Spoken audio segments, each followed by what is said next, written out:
Hi everyone and welcome. Today we are joined by Anatol Lieven, a former, British professor at Georgetown University and currently the director of the Eurasia program at the Queen's Institute for Responsible Statecraft. So welcome back to the program. I'm glad you could make it. I know you're very busy. I'm delighted to be back.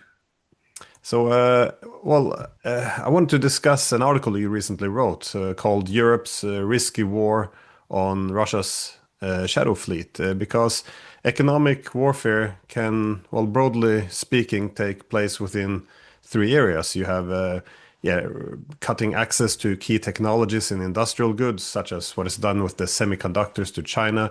We have, of course, the financial sanctions, which would be access to banks, currencies, payment system like SWIFT, or even seizing funds.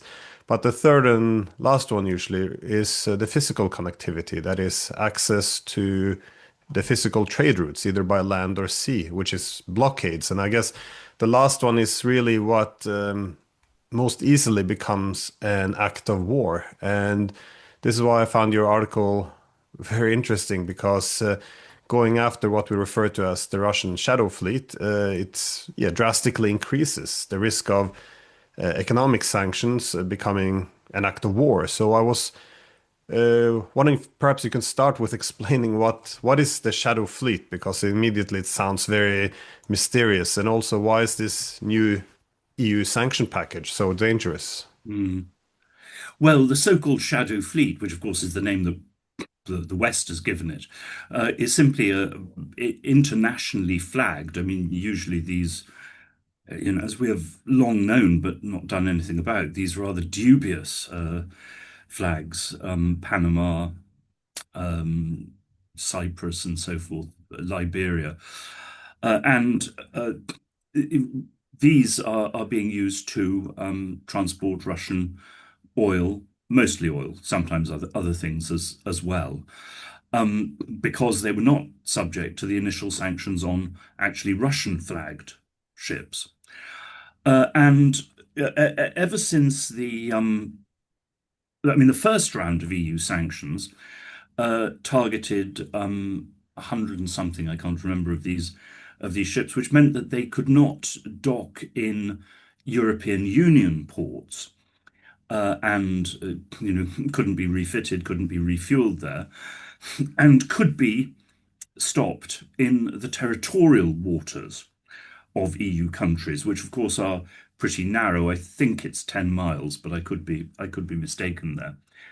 Now, the latest sanctions target many more of these ships, but also as interpreted by the Baltic states and Sweden. Uh, these sanctions allow them to seize such vessels, not just in their own territorial waters, but in their economic zones, which have always been considered international waters.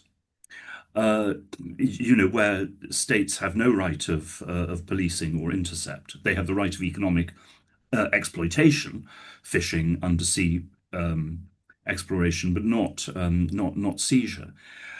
Well, now the thing about this, and the Estonians tried to seize such a ship last month. The Russians sent up a fighter jet and warned the Estonians off. Now the point is that the Swedish and Baltic economic zones cover the whole of the central Baltic. Now that means and they not only cut off Russia, Petersburg, from exporting anything, but they also cut the Russian exclave of Kaliningrad off from Petersburg by sea. Now, indeed, I mean this illustrates, precisely the danger of certain kinds of sanctions, because by a series of steps, and I have to say, I'm in Europe now, I'm in France, and nobody has noticed. Nobody has noticed that this is a colossal extra step. Now, the Swedes have only said they're going to start implementing this from July the 1st. They have reportedly moved their air force to cover this. And it's possible that if people do notice, the EU will tell the Swedes to back off, just as back in 22, the Lithuanians, obedient to EU sanctions, announced that they were going to block Russian transit to Kaliningrad. The Russians threatened war and the EU backed off, so that could happen again. But maybe it won't happen. And, on the Russian social media, you have voices saying, if they try that, sink them. It's against international law. These are international waters. Uh, what would the Americans do in these circumstances? We all know what the Americans would do in these circumstances. Or, of course, there are other ways of hitting back. The Russians could say, okay, well, we will intercept your ships going through the Baltic, and check them for weapons or whatever. Or the Russians could declare a no-fly zone. Now, all of these, of course, would radically ratchet up the tension, but they would also do great damage to the Swedish and Baltic economies. Because Russia could announce, for example, that it was going to stop and check all ships coming into the Baltic to make sure they were not carrying weapons, as the US did with the Cuba blockade, which you may remember brought us to the very edge of nuclear cataclysm. So these are all things that we should be thinking about. But as I say, to my astonishment, I mean, people in the French establishment have not even noticed this danger yet. I mean, I've done my best to alert them to it. But from the legal perspective, this is a blockade then? Is it because Maria Zakharova, she referred to this as piracy, the attempt to take the Russian ships. Do you agree with these words, this language, but also in terms of the legal aspect? Is this then an act of war if you begin to seize Russian ships which are in international waters? And a In the blockade past, by, in the past, it would undoubtedly have been considered an act of war. In the 18th or 19th centuries, yes. And indeed, such actions were only taken by countries that were at war or were prepared to go to war. I mean, it's also worth noting, of course, that these cargoes, I mean, this oil, is headed for countries. In the West, people talk constantly about how China is buying Russian oil. Um, but of course, India also buys huge quantities of Russian oil, as do many other countries around the world. Now, there is a sort of willful, I mean, some of it is genuine, pure ignorance. Some of it seems verging on insanity because, the bill before the US Senate now threatens to snap 500% tariffs on any country buying Russian oil. Well, there's no way that the US can do that to India, which it regards as a vital partner in Asia. Some of the people in the Senate apparently simply do not know this. They haven't noticed. Others don't care or think it won't be applied to India. But if you threaten that against India and actually seize cargoes that are on their way to India and India has paid for, it's not just Russia you're going to have to deal with, it is also an extremely angry India. yeah, they do not, take kindly to this efforts to pressure economic sanctions on them, but especially if it goes into this, what is, as you say, an act of war. But it does seem, But especially also, you see, because now you have the Israeli war on Iran, which is another critical supplier of India. And India has always rejected US sanctions against Iran because it says, sorry, we have to buy their energy. Well, if the US comes in, as Trump is considering, and the Iranians hit back by targeting oil exports from the Gulf, then on top of blocking Russian oil, you have a huge global economic crisis on your hands. And India, by the way, then loses its energy imports completely, basically. Uh, at which point the Indian economy is facing ruin. Um, I don't quite know what's happened to us. That the West no longer seems capable of thinking through the consequences of its actions. Well, I always ask myself when I see these crazy policies developing, is it based on ignorance or belligerence? Because it can only be one of the two. And I'm I wouldn't overestimate that it's all ignorance because over the past few months we've seen what I would consider to be very dangerous rhetoric. That is the former Danish Prime Minister and also former NATO Secretary General Anders Fogh Rasmussen. He gave an interview where argued that now that Finland and Sweden have joined NATO, we could put a blockade on St. Petersburg. And indeed, you also hear the Baltic states, Poland, the same rhetoric that now that they have joined, the Baltic Sea will be a NATO lake. I just underestimating the Russian response here because, since the collapse of Kievan Rus in the 13th century, the reliable access to waterways has been a key challenge of Russia. Indeed, defeating the Swedish in 1721 in the Great Northern War is really what made Russia a European power, a great power, by making it the leading power in the Baltic Sea, making it a maritime power. So it looks as if we're trying to reverse the past 300 years by essentially cutting off the Russians from the Baltic Sea. Given that this has been at the core of Russia's historical struggles now for centuries, do they really think that the Russians will just capitulate and accept that they have been cut from the Baltic Sea? I mean, for me, this is really madness. But again, there's a lot of mad policies being pursued these days. Uh, well, how else do you think the Russians could respond? And would they? Yes, you mentioned seizing ships and of their own and also attacking, but this seems to become common practice. I've seen the Iranians and the Americans also seizing each other's ships over the past few years. Uh, how is this going to end? No, Glenn, I, I, I don't know. Um, I mean, it is, yes, as you say. I mean, this is a historic a historic blow, and I think part of the problem is, I've heard from some awfully supposedly senior and well-informed people, not in the government here, but in think tanks and so forth, the phrase, and you hear this all the time in England as well, that, actually we are already at war with Russia. The war is already happening. And you say, what? Are we? I mean, really? It doesn't look around. It doesn't feel like, yes, Russia set fire to an IKEA store in Lithuania, and Russia is alleged to have, dredged up these cables in the Baltic, and there were these supposed explosive packages, though they all, in fact, well, they were very small and they exploded. But the point is, well, two things. One, if people genuinely believe that we are already at war with Russia, then that opens, the way for them to do anything. Uh, they will realize, if we do get into war with Russia, they will understand the difference pretty damn quickly.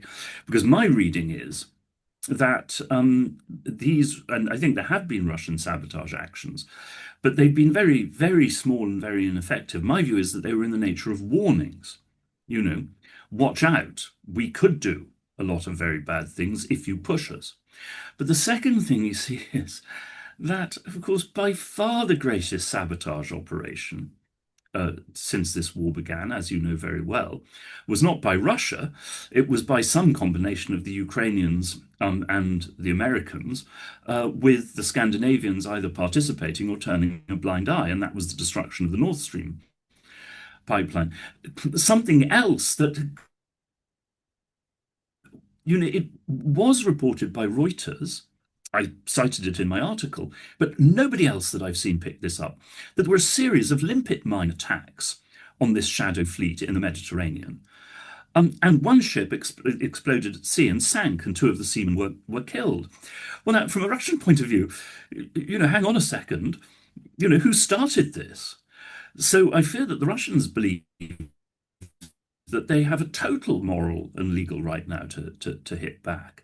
But you see, the other thing about this is that I mean, this is why the rest of the world now looks at the West, and they simply do not listen to us anymore when we talk about a rules-based order or anything. Because I mean, America in particular cites, in the South China Sea, the free of the covenant of international law that America must defend. And now what do we see? A violation of fundamental international laws by us. Yeah, this is one of the reasons why we needed international law for having international shipping and all protected. I mean, going at the pillar of law and rules. This is well, for me, part of the problem has been the unraveling of the rules of proxy wars because we saw the boundaries shifting throughout the past 3 years in the Ukraine proxy war. That is it okay for us to send helmets? How about tanks, HIMARS? Are we allowed to have American soldiers operating long-range missiles to strike Russian cities? I mean, we keep shifting the lines. What is acceptable? And I think that's why we end up in this dangerous rhetoric as well, where we say, "Oh, we're at war with Russia already because they burned down IKEA, apparently or allegedly." But the point is, you have to measure the escalation ladder because if it's either or, then we crossed this a long time ago.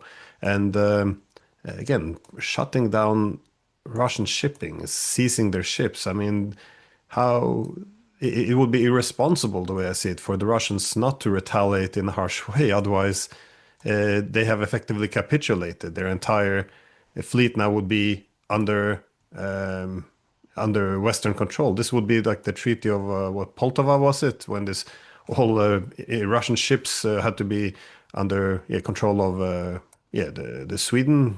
I mean, this is just some madness. But you did mention the cables in the Baltic Sea, because this is usually used as a pretense. By the way, Nord Stream was also used as a pretense for NATO to increase its activity and policing of the Baltic Sea, which it didn't really change, even though we now knew that NATO knew the Russians were never behind this. But these other cables, to what extent have Russia been actually proven to have destroyed any of these cables? Because I heard some of these accusations have been debunked. I honestly don't know. I mean, there are such floods of misinformation about this. Certainly nothing, that Western governments say now, or Western intelligence services can be taken, at face value. But I wouldn't like to judge. I mean, I wasn't there. But I mean, on this business of a ladder of escalation, you're absolutely right. And I mean, part of the problem is that no so few people in the West are aware that there is actually a debate going on in Russia. And you get that if you talk to people in the Russian establishment, but also if you follow the Russian media, people people here seem to think that Russia is a totalitarian state in which Putin, as they insist on calling him, controls everything, and it's entirely his decision. There are no opinions that he has to take account of, no pressures.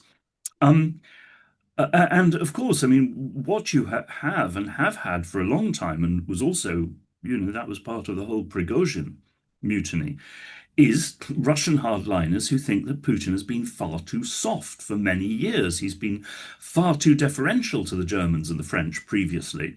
Now he's too anxious for Trump's friendship, and that Putin has let one Western escalation after another pass without retaliation, and at some point, Russia must just retaliate massively to draw a red line. Now, Putin has not done that so far. Just as in Russia, the hardliners have been urging Putin for years to launch mass conscription, conscript 3 million, 4 million men, overwhelm the Ukrainians, finish this war. Putin doesn't want to do that. He's also, paying attention to economic conditions, as his last remarks show. So, I mean, the point is, there is a debate and a contest over policy in Russia. But much of what we are doing seems almost intended to strengthen the hardliners, the ones who really would like an apocalyptic confrontation with the West. No, I agree. I think, but that's also what I've seen inside Russia. That is, after the attack on its nuclear bombers, it's almost impossible for Russia not to intensify or to, yeah, take on a much harder position. And you've seen that as well over the past 2, 3 weeks now. A lot more aggressive bombing, resulting in more civilian casualties as well on the Ukrainian side. But this is the I often warn about this, the dumbing down of Europe, because I noticed here, because yeah, I'm a professor in Norway, and you have to call Putin a dictator, and you have journalists calling you saying, "Do you recognize that Putin is a dictator?" And you're more or less compelled to say what you know is not correct, because if you say, "Well, actually, he's not a dictator; he has a whole political system behind him, which also has a say," then you can be slandered. And they say, well, then you're pro-Russian because you refuse to call Putin a dictator. And the problem here is by dumbing down is this dumb analysis results in very dumb policies, because now we think, well, if just Trump strokes Putin's ego enough, Putin will accept a peace. But he has a whole political system behind him. It's just like Trump. He can't sell any peace deal in Ukraine. He needs the political establishment, and the same applies for Putin. I mean, this idea that he's a dictator, we're fooling ourselves, and we end up yeah, living in this fantasy world and pursuing really, really dumb policies. And so it's very dangerous. But again, I often make this point. This is the threat of being seen as pro-Russian is this. It makes us do really stupid things. It's like Germany. They have to buy Russian oil from India, otherwise they're pro-Russian. So they can't call for common sense. The Russians will still get paid no matter what. Why are we paying the middleman? Why are we paying higher cost? And well, common sense suggests this is not in their interest, but they have to do it. Otherwise, they will also be pro-Putin and then pro-Russian, and all your legitimacy will be stripped. You'll be slandered, and you'll have your name will be dragged through the mud. So it's we're all forced to dumb down and pursue this very self-defeating policy. So it's quite it makes you quite exhausted, I think. Well, tell me about it. But I mean, as I say, um, there is a debate going on in Moscow about war aims and what Russia can actually hope to gain in what its goals in this war should be. Should it compromise? Should it not compromise? And there is such a debate now to a degree in Washington, but it's very hard to find it in Europe. I mean, that's the thing. Um, I and my institute, the Quincy, have always supported sanctions as long as they both we're sure that they hurt Russia more than they hurt us, and as long as they don't actually lead us into a war. But the point is that they must be tied to a concrete goal for peace. And that goal for peace must also be practicable. You must think that there is some chance of it actually being achieved. And I can't see that, when you ask the Europeans, they say, oh, well, but, this is European Union policy. We can't, we mustn't diverge from that. Well, as you know, I mean, under Kaja Kallas, I mean, the last statement from her spokeswoman that I saw about sanctions, European Union sanctions, is that they will only be lifted when Russia withdraws completely from all the territory it occupies, including Crimea. Well, that is simply not going to happen. But by saying that, you've told the Russians, okay, sanctions are going to be there whatever we do, so let's keep going. You've taken a critical bargaining counter off the table. Now, maybe actually European countries haven't, and that they will be prepared to bargain over this at some stage in future. But the way it stands officially, that is their position, which is crazy because. But I mean, you still hear voices, as you know, in Europe, who think that the Ukrainians can win militarily.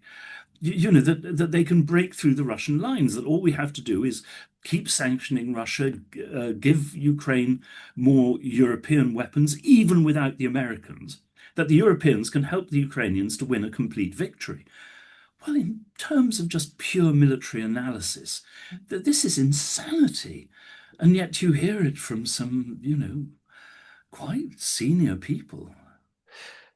Yeah, no, well, that's why I think it's again that yeah, poor analysis leads to poor policies because the way I see it now, the Ukrainians have lost the war, and if we just extend it, make them lose it slower and lose more people, they're not going to be able to recover and rebuild, and Ukraine's going to be a basket case for decades and decades, and it's going to be bad for, of course, Ukrainians, Europeans, Americans as well, for our sake, as well as the Russians. But I But notice, I have to say, I see it rather differently. yeah. I mean, I think that if the war ended now, today, and with Ukrainian neutrality, with Russian, continues to hold the areas it holds, I think this would be a Ukrainian victory. 80% of Ukraine would remain independent. Um, with maybe a path to joining the European Union, which Russia has accepted. I mean, that's up to the Europeans and the Ukrainians. But the thing is, in terms of, compared to what Russia was aiming at when it launched the invasion, and actually, compared to the past hundreds and hundreds of years of Ukrainian history, this would be a victory for Ukraine. I mean, a qualified victory, not a complete victory. But here we've also gone so badly wrong by by stating that the only Ukrainian victory is total Russian defeat. Well, that too has massively strengthened the hardliners in Moscow. No, well, I would agree with that. That Ukraine could benefit greatly now from ending it. That was my point. That if you continue this war and hundreds of thousands of more Ukrainians going to die, it's going to be very difficult to rebuild what remains of the country. Which is why it's so surprising to me that if you make this argument here that the Ukrainians already lost the war, so let's stop the bleeding at least, then the the journalists and the government will come and say, well, no, this is not the case. Actually, if you say that Ukrainians are losing, this is a narrative which has the function of reducing public support for the war, and this is what Putin wants. So it's a pro-Putin argument to recognize that they're losing the war. So everything is turned on its head. Everything is a narrative. Does the narrative support continuing the war, or does it support recognizing that we lost? And this is the reality kind of takes second stage. We only discuss what our narratives are aimed to achieve. And is it supportive of us or supportive of them? And this is the, I guess, simplistic tribalism that we have descended into. And which I must say, I must have been terribly naive because, was brought up to believe that liberal democracy and free, objective debate and analysis were, intimately, innately intertwined. That, and it seems no. I mean, this is not the case. I mean, it is a sign of a terrible rot and decline in Western public culture. I agree. I think we took a liberal democracy is a great idea of an open society which allows you to do course correction and recognize when your policies are dangerous, and we turned it into an ideology of the good versus the evil, in which we become even more focused, less accepting of recognizing our opponent's security concerns. So we can't negotiate with them because they are so evil, because everything they do has to be interpreted through this lens of liberal democracy versus authoritarianism. But Terry anyway, Pratchett, the English novelist, said that what we have now is not democracy but democratism. yeah. Like communism, it's not actually about anything that we thought in the past was democracy. It's precisely a kind of semi-totalitarian ideology. It is no, no, but I've heard reference to this concept as well. Richard Sakwa uses it as well, and I think it has it makes a lot of sense to understand what is happening to our societies. But yeah, thank you so much for letting me pick your brain. I think this is such a yeah, immensely important topic. The shutting down or in seizing Russian ships. I don't think people appreciate it. So I very much enjoyed your article. So thank you so much. Thank you very much, Glenn. A pleasure as always, and I hope to see you again soon.